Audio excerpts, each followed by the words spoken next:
ಪುರದಲ್ಲಿ ಗೊಲ್ಲಾಳೇಶ್ವರ ನೀವು ಕೇಳಿರ್ಬೇಕು. ಕುರುಬ ಗೊಲ್ಲಾಳೇಶ್ವರ ಚರಿತ್ರೆ. ಆತೇನು ಭಾಳ ದೊಡ್ಡ ದೊಡ್ಡ ಮಂದಿರಗಳನ್ನು ಕಟ್ಟಲಿಲ್ಲ. ಏನು ನಾವು ಕೊಡುವಂಥ ಏನು ನೈವೇದ್ಯಗಳನ್ನು ಕೊಡಲಿಲ್ಲ. ಕುರಿ ಹಿಕ್ಕೆ ಯಾರೋ ಜಂಗಮರಾತನಿಗೆ ಮೋಸ ಮಾಡ್ತಾರೆ.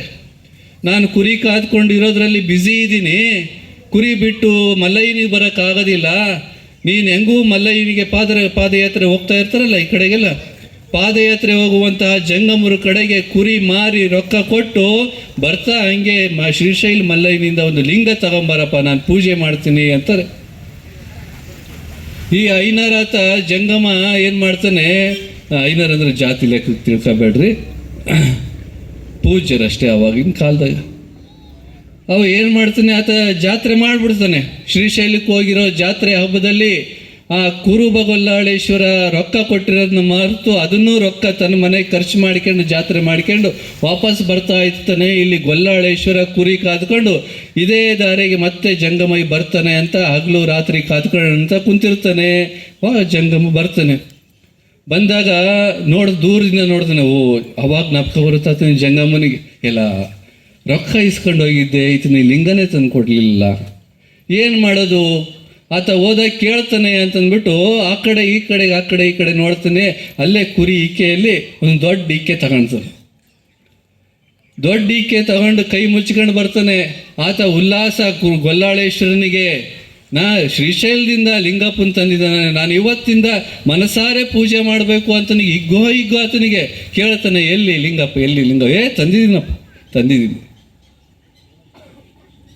ಆತ ಕೊಡಬೇಕಾದ್ರೆ ಒಂದೊಂದು ಮಾತುಗಳನ್ನು ಹೇಳ್ತಾನೆ. ಏನು ಹೇಳ್ತಾನೆ ಅಂತಂದರೆ, ನೋಡಪ್ಪ, ಶ್ರೀಶೈಲದಿಂದ ಲಿಂಗಪ್ಪನ ತಂದಿದ್ದೀನಿ, ಇದ್ರ ಪೂಜೆ ಮಾಡೋ ಪದ್ಧತಿ ವಿಶೇಷ, ಇದನ್ನ ನೀನು ನೋಡಬಾರ್ದು, ಯಾರಿಗೂ ತೋರಿಸ್ಬಾರ್ದು. ಯಾಕೆ? ಅದು ಲಿಂಗಪ್ಪ ಇರೋದಿಲ್ಲ, ಅದು ಕುರಿ ಹಿಕ್ಕೆ ಇರುತ್ತೆ. ಈತನಿಗೆ ಭಯ, ಈತನಿಗೆ. ಮತ್ತು ಏನು ಕೊಡಬೇಕ್ರಿ ಇದನ್ನ? ನೀನು ನೋಡಬಾರ್ದು, ಮಂದಿಗೂ ತೋರಿಸ್ಬಾರ್ದು, ನೀನೇನೇನು ಊಟ ಮಾಡ್ತೀಯ ಎಲ್ಲವನ್ನ ಅದು ಸ್ವೀಕಾರ ಮಾಡುತ್ತಪ್ಪ, ನೀನು ನೈವೇದ್ಯ ಮಾಡಿ ಪೂಜೆ ಮಾಡ್ಕೊಂಡು ಹೋಗು ಅಂತಂದ್ಬಿಟ್ಟು ಹೇಳಿದಂಥ ಸಂದರ್ಭದಲ್ಲಿ ಆ ಗೊಲ್ಲಾಳೇಶ್ವರ ಅದನ್ನೇ ನಂಬ್ಕೊಂಡು ಕೈಯಾಗೆ ಮುಚ್ಕೊಂಡು ಇಟ್ಕೊಂಡಿದ್ದಾನೆ. ಎಲ್ಲಿಡಬೇಕು ತಾನು ನೋಡಂಗಿಲ್ಲ, ಮಂದಿಗೂ ತೋರಿಸಂಗಿಲ್ಲ ಅಂತಂದರೆ ಮನೆಗೆ ಒಯ್ಯಂಗಿಲ್ಲ ಆತ. ಮತ್ತೆ ಯೋಚನೆ ಮಾಡಿ ಏನು ಮಾಡ್ತಾನೆ, ಕುರಿ ಇಕ್ಕೆ ತಿಪ್ಪೆ ಇರುತ್ತೆ, ಅಲ್ಲಿ ಯಾರೂ ಬರೋದಿಲ್ಲ, ಯಾರು ನೋಡೋದಿಲ್ಲ. ಬೇರೆ ಕಡೆಗೆ ಇಟ್ಟು ಯಾರಾದರೂ ನೋಡ್ತಾರೆ, ಕುರಿ ತಿಪ್ಪೆಗೆ ಯಾರಾದ್ರು ಬಂದು ನೋಡ್ತಾರೇನು? ಆತನೂ ಶಾಣೆ ಇದ್ದು. ಮತ್ತೆ ಕುರಿ ಇಕ್ಕೆಯಲ್ಲಿ ಕುರಿ ತಿಪ್ಪೆಯಲ್ಲಿ ಹೋಗಿ ಉಗಿದು ಇಡ್ತಾನೆ.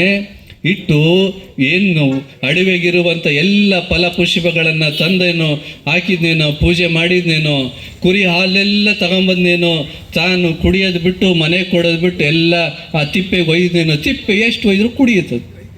ನಮ್ಮ ಅಪ್ಪ ಭಾಳ ಹಸುವಾಗಿದ್ದಾನೆ, ಶ್ರೀಶೈಲ ಮಲ್ಲಯ್ಯನಿಗೆ ಯಾರು ಕೊಟ್ಟಿಲ್ಲೇನೋ ಅನ್ನೋ ಲೆಕ್ಕಕ್ಕೆ ಎಲ್ಲ ತಿಪ್ಪೆಗೆ ಹಾಕಿದ್ರೆ ಮತ್ತೆ ಕುಡಿತೈತೆ. ಹಿಂಗೆ ಆತನ ಪೂಜೆ ನಡೀತೈತೆ. ಇಷ್ಟು ಭಕ್ತಿ ಆತನ ಮೇಲೆ, ಶ್ರೀಶೈಲ ಮಲ್ಲಯ್ಯನ ಮೇಲೆ.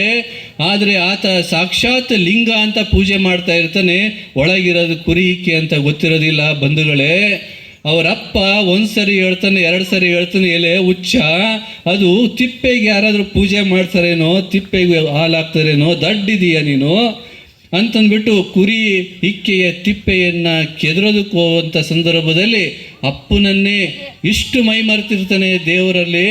ಅಪ್ಪನ ಅವಮಾನವನ್ನು, ಅಪ್ಪ ಮಾಡೋ ಅವಮಾನವನ್ನು ಸಹಿಸ್ಕೊಳಕ್ಕಾಗ್ದೇ ಅಪ್ಪನನ್ನೇ ಹೊಡೆಯೋ ಹೋಗುವಂಥ ಸಂದರ್ಭದಲ್ಲಿ ಸಾಕ್ಷಾತ್ ಶಿವ ದರ್ಶನವನ್ನು ಕೊಟ್ಟು ಗೊಲ್ಲಾಳೇಶ್ವರನಿಗೆ ಆಶೀರ್ವಾದವನ್ನು ಮಾಡ್ತಾನೆ, ತಂದೆಗೂ ಒಂದು ದರ್ಶನವನ್ನು ಕೊಡ್ತಾನೆ ಅಂತ ನಾವು ಕೇಳಿದ್ದೀವಿ, ಹೌದಿಲ್ಲ? ಹಂಗಾಗಿ ದೇವರು ಜಾತಿ ನೋಡಲ್ಲ.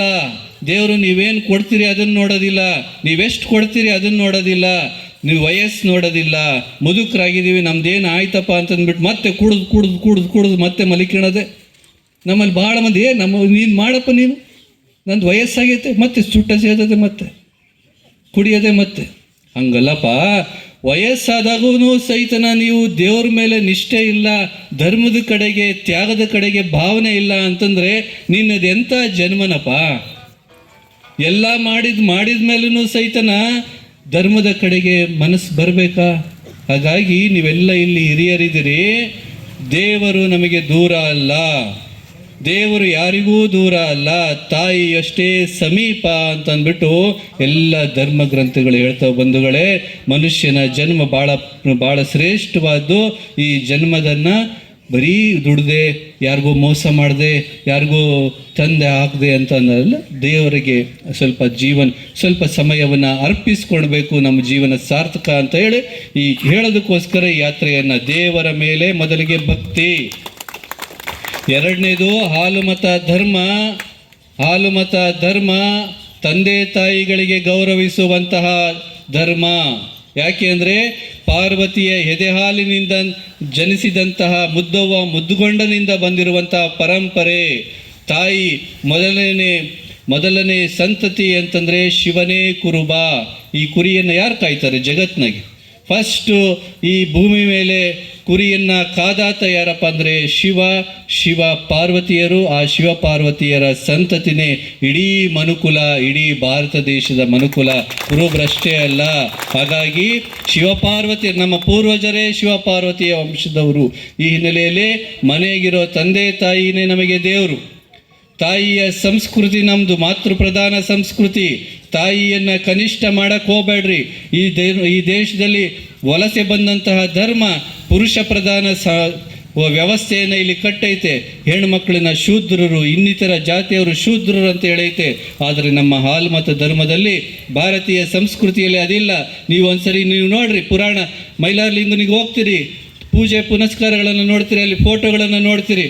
ಫೋಟೋದಲ್ಲಿ ಮೈಲಾರಲಿಂಗನ ಜೊತೆಗೆ ರಾಕ್ಷಸರ ಸಂಹಾರಕ್ಕೋಸ್ಕರ ಕುದುರೆ ಮೇಲೆ ಯಾರು ಕುಂತಿದ್ದಾರೆ? ಹೆಂಡತಿ ಕುಂತಿದ್ದಾಳೋ ಇಲ್ಲ? ಗಂಗಮಾಳಮ್ಮ ನೋಡಿದ್ರಿಲ್ಲ? ಸಾವಿರಾರು ವರ್ಷಗಳಿಂದನೇ ಭಗವಂತ ಅವತಾರ ಮಾಡಿದಾಗ ತನ್ನ ಪತ್ನಿಯೊಂದಿಗೆ ಬದುಕಿನಲ್ಲಿ, ಯುದ್ಧದಲ್ಲಿ, ಹೋರಾಟದಲ್ಲಿ, ಎಲ್ಲದರಲ್ಲೂ ಕುರಿ ಸಾಕಾಣಿಕೆಯಲ್ಲಿ ನಿಮ್ಮ ಹೆಣ್ಮಕ್ಳುಗಳು ಪೂರ್ವಜರೆಲ್ಲ ಕುರಿ ಸಾಕಾಣಿಕೆನೂ ಮಾಡಿದ್ದಾರೆ, ಈ ಕಡೆಗೆ ಮನೆ ಕೆಲಸನೂ ಮಾಡಿದ್ದಾರೆ, ಹೊಲದ ಕೆಲಸನೂ ಮಾಡಿದರೆ ಇಲ್ಲೋ? ಏನನ್ನ ಬೇರೆ ಧರ್ಮದ ರೀತಿಯಲ್ಲಿ ಮನೆಗಷ್ಟೇ ಸೀಮಿತ ಅಂತಂದ್ಬಿಟ್ಟು ಶೂದ್ರರು ಅಂತ ನಮ್ಮಲ್ಲಿ ಕಲ್ಪನೆ ಐತೇನೋ? ಇಲ್ಲ.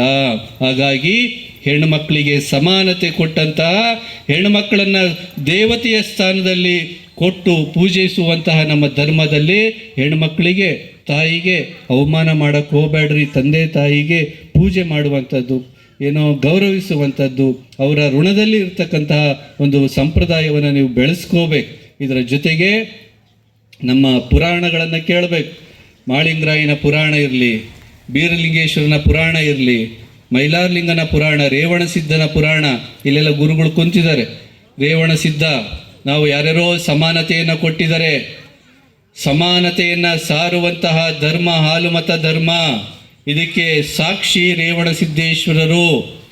11ನೇ ಶತಮಾನದಲ್ಲಿ ಎಲ್ಲ ಜಾತಿ ಜನಾಂಗದವರಿಗೆ, ಕುಲ 18 ಜಾತಿಯವರಿಗೆ ಮಠವನ್ನು ಕಟ್ಟಿ ಗುರುಗಳನ್ನು ಮಾಡಿ ಎಲ್ಲ ಜಾತಿ ಜನಾಂಗದವರಿಗೆ ಧಾರ್ಮಿಕ ಸ್ವಾತಂತ್ರ್ಯವನ್ನು ಕೊಟ್ಟು ಈ ಜಗತ್ತಿನಲ್ಲಿ ಸಮಾನತೆಯನ್ನು ಸಾರಿದಂಥ ಮೊದಲನೇ ಪುರುಷ ರೇವಣಸಿದ್ದೇಶ್ವರ. ನೀವು ಕೊಲ್ಲಿಪಾಕಿಯಲ್ಲಿ ಸಮೀಪ ಇದು ಬೇಕಿದ್ರೆ ನೀವು ಹೋಗಿ ನೋಡಿ, ಎಲ್ಲ ಮಠಗಳು ಅಲ್ಲಿದ್ದಾವೆ. ಎಲ್ಲ ಜಾತಿಯ ಮಠಗಳು 10-11ನೇ ಶತಮಾನದಲ್ಲೇ ಕಟ್ಟಿದ್ದಾರೆ. ಇಂಥ ಶಕ್ತಿ ನಿಮಗೆ ಗೊತ್ತಿರಬೇಕು. ಈ ಒಂದು ಏನು ಧಾರ್ಮಿಕ ವ್ಯವಸ್ಥೆಯ ಬಗ್ಗೆ ನಮಗೆ ಕಲ್ಪನೆ ಇರಲಿಲ್ಲ ಅಂತಂದರೆ ನಮಗೆ ಕೀಳರಿಮೆ ಬರ್ತತೆ. ಕೀಳರಿಮೆಯನ್ನು ಬಿಟ್ಟು ಏನು ಮನುಷ್ಯನ ಜೀವನದ ಸಾರ್ಥಕತೆಯ ಕಡೆಗೆ ನಾವು ಹೋಗಬೇಕಾಗಿದೆ. ಇದರ ಜೊತೆಗೆ ಇವತ್ತು ಸಮಾಜದಲ್ಲಿ ನಾವು ಜೀವನ ಮಾಡ್ತೀವಿ, ಹಲವಾರು ಜಾತಿ ಜನಾಂಗದವ್ರ ನಡುವೆ ಜೀವನ ಮಾಡ್ತೀವಿ. ನಮ್ಮ ಬಹುತೇಕ ಹಲವಾರು ಸಮುದಾಯಗಳಿಗೆ ಇವತ್ತಿನವರೆಗೆ ಜಾತಿಗೆ ತಕ್ಕಂತೆ ರಾಜಕೀಯ ಸ್ಥಾನಮಾನಗಳು ಸಿಕ್ಕಿಲ್ಲ. ಕೇವಲ ಕುರುಬರಿಗಷ್ಟೇ ಅಲ್ಲ, ಹಲವಾರು ಸಮುದಾಯದವರಿಗೆ ಇವತ್ತು ಮೀಸಲಾತಿ ಬಂದೈತೆ ಅಂತಂದ್ಬಿಟ್ಟು ನಾಯಕ ಜನಾಂಗದವರು, ಬೇಡ ಜನಾಂಗದವರು ಇವತ್ತು ಮೀಸಲಾತಿಯ ಹಿನ್ನೆಲೆಯಲ್ಲಿ ಸ್ಥಾನಮಾನಗಳನ್ನು ಪಡೆದಿದ್ದಾರೆ. ಮೀಸಲಾತಿನೇ ಇರಲಿಲ್ಲ ಅಂದರೆ ಅವರೂ ಸಹಿತ ಮತ್ತಷ್ಟು ಕನಿಷ್ಠವಾಗಿರಬೇಕಾದಂಥ ಪರಿಸ್ಥಿತಿ ಬಂದಿತ್ತು. ಹೀಗಾಗಿ ರಾಜಕೀಯ ಸ್ಥಾನಮಾನವನ್ನು ಪಡೆಯೋದಕ್ಕೋಸ್ಕರನ ನೀವು ಸಮುದಾಯದಲ್ಲಿರುವಂತಹ ಇಲ್ಲಿ ಯಾರೋ ಗ್ರಾಮ ಪಂಚಾಯಿತಿ ನಿಂದಿರ್ತಾರೆ, ಯಾರೋ ತಾಲೂಕ್ ಪಂಚಾಯಿತಿ ನಿಂದಿರ್ತಾರೆ, ಯಾರೋ ಜಡ್ ಪಿ ನಿಂದಿರ್ತಾರೆ, ಯಾರೋ ಎಲ್ಲೋ MLA ನಿಂದಿರ್ತಾರೆ. ನನಗೆ ಸಂಬಂಧ ಇಲ್ಲ ಅಂತಂದ್ಬಿಟ್ಟು ಮತ್ತೆ ಮನೆಗೆ ಕುಂತ್ರೆ ನಿಮ್ಮ ಕಷ್ಟಗಳನ್ನು ಯಾರೂ ಪರಿಹರಿಸೋದಕ್ಕೆ ಬರೋದಿಲ್ಲಪ್ಪ. ನಿಮ್ಮ ಅಣ್ಣತಮ್ಮದಿರೇ ನಿಮ್ಮ ಕಷ್ಟ ಪರಿಸೋದಕ್ಕೆ ಬರೋದು. ಏನು ಕೆಟ್ಟ ಸಂದರ್ಭದಲ್ಲಿ ಅಣ್ಣತಮ್ಮದಿರೇ ಬರೋದು. ಹಾಗಾಗಿ ಯಾರು ರಾಜಕೀಯದಲ್ಲಿ ಬೆಳೀತಾರೆ, ಯಾರು ವ್ಯವಹಾರದಲ್ಲಿ ಬೆಳೀತಾ ಇದ್ದಾರೆ, ಯಾರು ಸಂಘಟನೆಯಲ್ಲಿ ಬೆಳೀತಾ ಇದ್ದಾರೆ, ಅವರ ಜೊತೆಗೆ ನಿಲ್ಲುವಂಥ ಕೆಲಸವನ್ನು ನಾವು ಮಾಡಲೇಬೇಕಾಗೈತೆ. ನಾವು ಇವತ್ತು ನಮ್ಮ ದುಡಿಮೆ ನಮ್ಮ ಬದುಕು ಇಲ್ಲ. ನಿಮ್ಮ ದುಡಿಮೆ ನಿಮ್ಮ ಬದುಕಿನ ಜೊತೆಗೆ ರಾಜಕೀಯ ಶಕ್ತಿ. ಇವತ್ತು ಸಿದ್ದರಾಮಯ್ಯನವರು ಆಗಿದ್ದಾರೆ ಮುಖ್ಯಮಂತ್ರಿಗಳು, ಮತ್ತೊಬ್ಬರು ಇಲ್ಲಿ ಯಾರೋ ಜನಪ್ರತಿನಿಧಿಗಳಾಗಿದ್ದಾರೆ ಅಂತಂದ್ಬಿಟ್ಟು ನೀವು ಸ್ವಲ್ಪ ಕಷ್ಟ ಸುಖ ಇದ್ದಾಗ ಓಡಾಗಿ ಕೇಳ್ತೀರಿ, ಮಾತಾಡ್ತೀರಿ.